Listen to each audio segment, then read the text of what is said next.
Victor Hugo, Les Misérables, tome 1, Fantine, chapitre 6, Jean Valjean.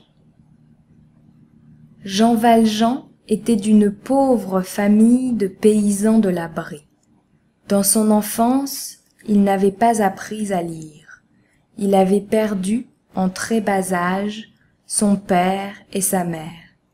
Il n'était resté à Jean Valjean qu'une sœur, plus âgée que lui, veuve, avec 7 enfants, filles et garçons. Cette sœur avait élevé Jean Valjean, et tant qu'elle eut son mari, elle logea et nourrit son jeune frère. Le mari mourut. L'aîné des 7 enfants avait 8 ans, le dernier 1 an. Jean Valjean venait d'atteindre, lui, sa 25e année.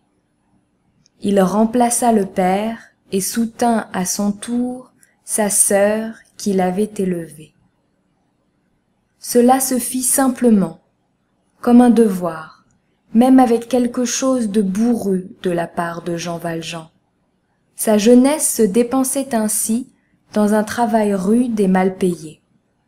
On ne lui avait jamais connu de bon ami dans le pays. Il n'avait pas eu le temps d'être amoureux. Il gagnait, dans la saison de l'émondage, 24 sous par jour. Puis il se louait, comme moissonneur, comme manœuvre, comme garçon de ferme bouvier, comme homme de peine. Il faisait ce qu'il pouvait.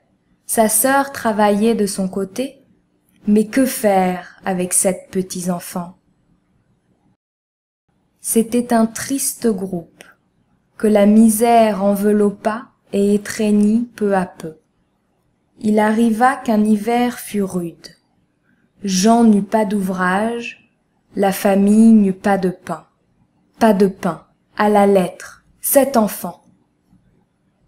Un dimanche soir, Maubert Isabeau, boulanger sur la place de l'église, à Faverolles, se disposait à se coucher, lorsqu'il entendit un coup violent dans la devanture grillée et vitrée de sa boutique. Il arriva à temps pour voir un bras passer à travers un trou fait d'un coup de poing dans la grille et dans la vitre. Le bras saisit un pain et l'emporta. Isabeau sortit en hâte.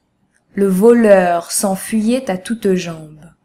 Isabeau courut après lui et l'arrêta. Le voleur avait jeté le pain, mais il avait encore le bras ensanglanté. C'était Jean Valjean.